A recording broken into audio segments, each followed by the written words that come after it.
नमस्कार। आज की ये वीडियो आप लोगों के लिए बहुत हेल्पफुल रहेगी ये जानने के लिए कि हमारे जीवन में बहुत सारे जो कर्सेस आते हैं उनका इलाज कई बार हम जो है पूरी जिंदगी निकालते रहते हैं, ढूंढते रहते हैं, लेकिन मिलता नहीं। ये जो पक्ष चल रहा है या ये जो समय चल रहा है जिसको हम पितृ पक्ष बोलते हैं, इसमें आप लोगों को आज की वीडियो में मैं आपको बताऊंगी कुछ ऐसे श्राप जो होते हैं वो कैसे देखे जाते हैं हमारी कुंडली में। देखिए, दोष इज डिफरेंट थिंग और ऋण भी डिफरेंट थिंग है। श्राप क्या है? श्राप मतलब कर्ज जो आपके ऊपर आ रहा है। किसका आ रहा है, कैसे कैसे कर्सेज होते हैं वो आपको देखना है। आज पहले कर्ज के बारे में बात करेंगे कि सबसे पहला कर्ज जो हमारे ऊपर आता है वो आता है पितृ आशीर्वाद का। पितृ आशीर्वाद होता क्या है? पितृ आशीर्वाद का मतलब है कि वो लोग असल में जिन्होंने हमें जो है इस पीढ़ी तक पहुंचाया है, जिनके डीएनए से हम संबंधित रखते हैं हमारी 7 पुश्तों तक। आपने बहुत बार सुना होगा ना कि ये तो अगर चाहे इंसान तो 7 पुश्तों तक बैठकर खा सकता है या इसके बच्चे खा सकते हैं 7 पुश्तों तक बैठ।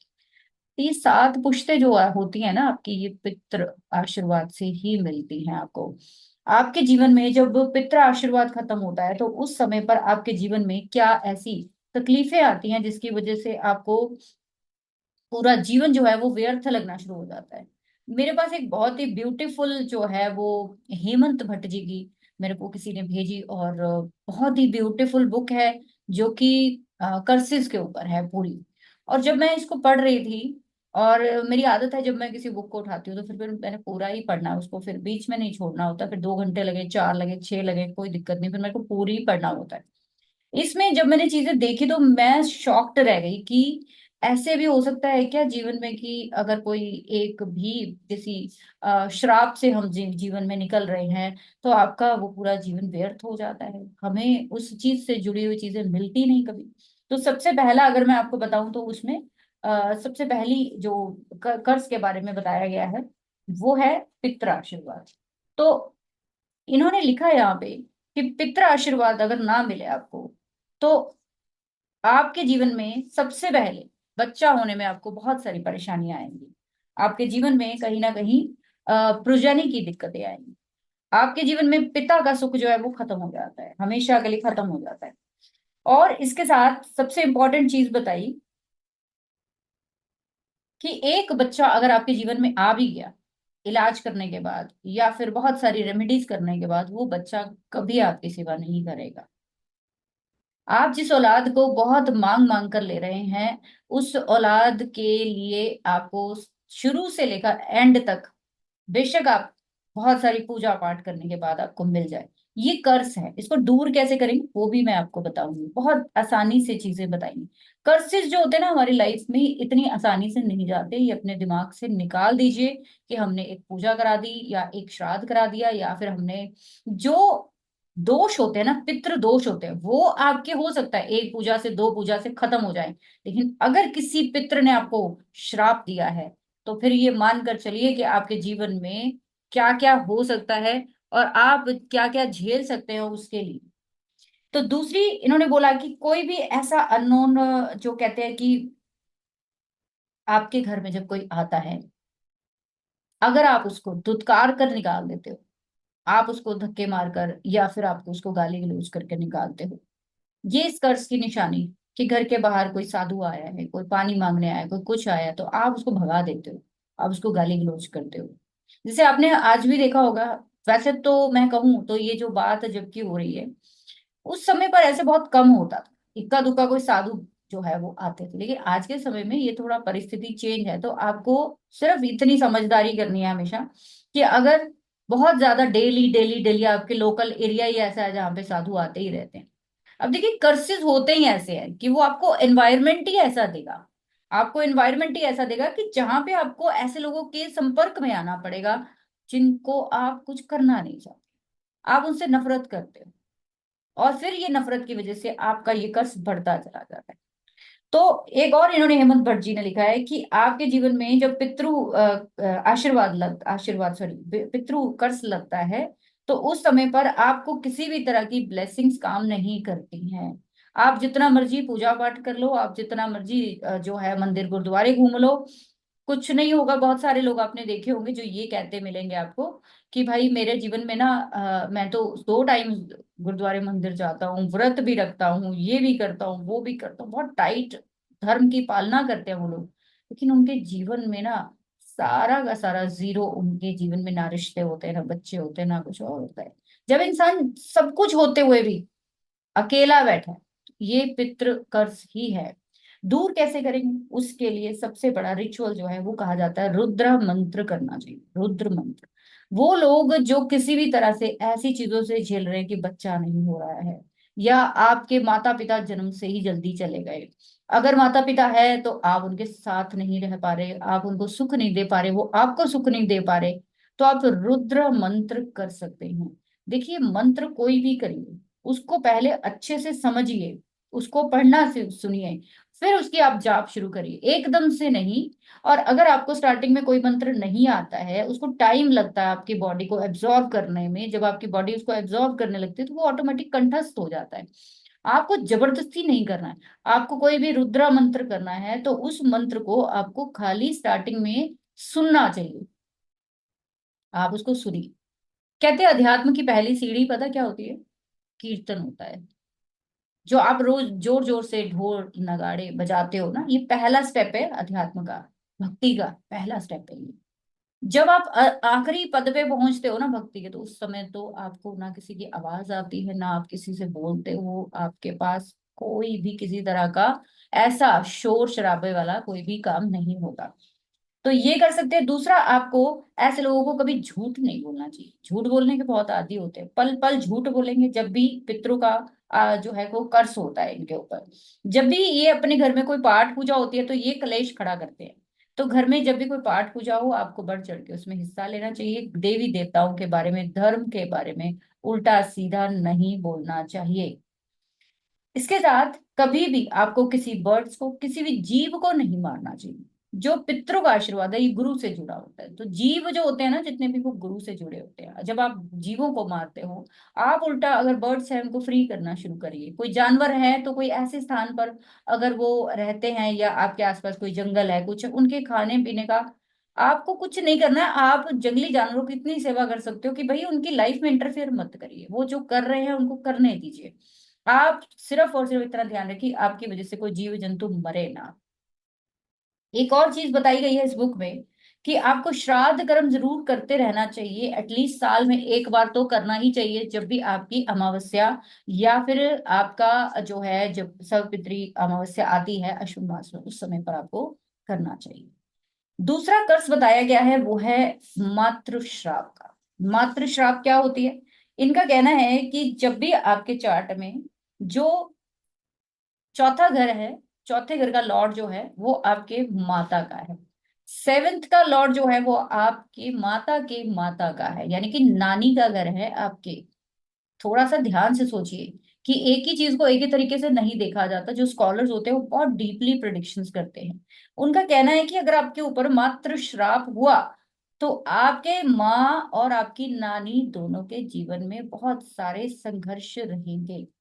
इसके साथ अगर कहीं पे जो आपके ध्यान से अगर आप देखेंगे तो फर्स्ट जो आपके ग्रैंड पेरेंट्स होते हैं, फर्स्ट ग्रैंड पेरेंट्स जो होते हैं, आपको फर्स्ट हाउस जो है वो भी ग्रैंड पेरेंट्स के साथ जोड़ा जाता है। आप जब भी कर्सिस की बात करते हैं, दो चीजें हैं जीवन में। एक तो वो जो कि थोड़े से इलाज से ठीक हो सकते हैं, एक वो जो कि आपके किसी भी तरह से ठीक नहीं हो सकती हैं। श्राप का मतलब ही है कि वो चीज टलेगी नहीं किसी भी तरीके से। जब भी फोर्थ का लॉर्ड और सेवेंथ का लॉर्ड आपका राहु केतु शनि के साथ कंजॉइंट हो जाए, आप ये मानकर चलिए वहां पे नीच के प्लैनेट है। इवन सबसे ज्यादा जो बुरा मैं मानती हूँ वो राहु केतु और शनि को ही मानती हूँ, बिकॉज ये छाया ग्रह के साथ चलने वाला शनि ग्रह जो होता है ये अंधेरे का कारक है। आपके जीवन में आपकी सारी पास्ट की चीजों को आपके सामने लाता है, तो इसीलिए हम लोग शनि को बुरा मानते हैं कि भाई ये हमारी सच्चाई हमारे सामने लाता है। हाँ, सच्चाई किसी को भी पसंद नहीं है जीवन में, है ना? तो आप जब उस चीज को जब नहीं करते हो, तभी तो शनि की रेमेडी जो है वो हनुमान जी के द्वारा की जाती है। दिया जलाइए, या फिर हवन करिए, या फिर आप हनुमान चालीसा करिए। क्यों? क्योंकि शनि अंधेरा है और जो हमारे हनुमान जी है वो प्रकाश है भाई। जब प्रकाश होगा तो आपको अपनी गलतियां रियलाइज होंगी। जब भी आपके फोर्थ और सेवन्थ के लॉर्ड के साथ ये प्लैनेट आते हैं तो एकमात्र जो है वो जिसको बोलते हैं मातृ कर्स जो है, श्राप जो है वो लग जाता है। फोर्थ का लॉर्ड हो जाए या फोर्थ के हाउस में हो जाए, आप देखना ऐसे लोगों के जीवन में माता, नानी या कोई भी बूढ़ी औरत, उनसे इनको सुख नहीं मिलेगा कभी। आपके जीवन में सबसे बड़ी प्रॉब्लम उस समय शुरू होगी जब आपकी दशाएं एक्टिव होती हैं इन घरों की, चौथे की और सातवें की। देखिए, हमारे कई ऐसे राइटर्स हैं जिन्होंने लिखा कि सातवां घर जो है वहां से दसवां आपका चौथा घर पड़ता है। चौथा घर आपका सुख भाव का है, आपकी आराम का है। जब वहां पे पापी बैठते हैं तो आपके जीवन जो आपके मैरिज के बाद शुरू होना है उसका सुख खराब हो गया। आप मानकर चलिए कि जब मातृ कर्ज लगेगा तो ना तो हाथ में माँ होगी ना पत्नी होगी, दोनों रिश्ते डैमेज होंगे। आप दोनों के लिए पूरी जिंदगी तड़पेंगे। पत्नी के पास रहेंगे तो माँ के लिए तड़पेंगे, माँ के पास रहेंगे तो पत्नी के लिए। आप ये चीज चलती रहे, इसको हम बोलते हैं मातृ कर्ज। कि आपके जीवन में पास्ट में कुछ ऐसी गलतियां हैं जिसकी वजह से अब आपको दोनों में से एक ही चीज का सुख मिलने वाला, वो भी कंप्लीट नहीं मिलेगा। वो भी ऐसा सुख मिलेगा कि जिसको आप सुख समझोगे नहीं। ये जो मैंने आपको पहले चीजें बताई हैं, क्या कहते हैं,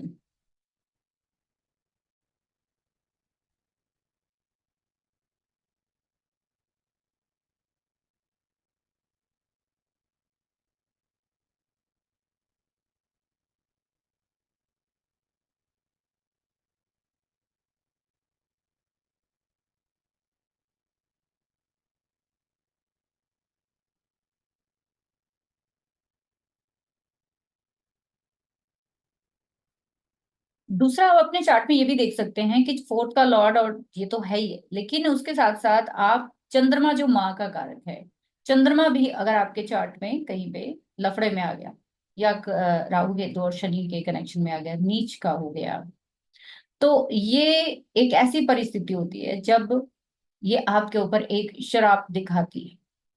क्या किया जाए? चंद्रमा चांदी की चीजों को दिखाता है, चावल को दिखाता है, वाइट चीजों को दिखाता है, वाइट बालों वाली किसी लेडी को दिखाता है। आपके जीवन में दादी, नानी, ये सब कोई नहीं होता आपके जीवन में, सब।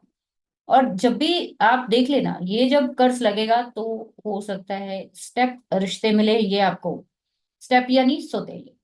जैसे कि अगर चंद्रमा बहुत कर्ज में आ गया है, चंद्रमा आपका श्राप में है, तो सौतेली माँ या सौतेली नानी कुछ ऐसा आपको दिख जाएगा। तीसरे श्राप की बात करें, श्राप बहुत सारे हैं, मैं सिर्फ तीन की बात करूंगी, बाकी हम लोग पार्ट टू करेंगे। अगर आपको ये वीडियो पसंद आता है तो मुझे बताना आप जरूर नीचे कि कैसे दिखेंगे। तीसरा होता है भात।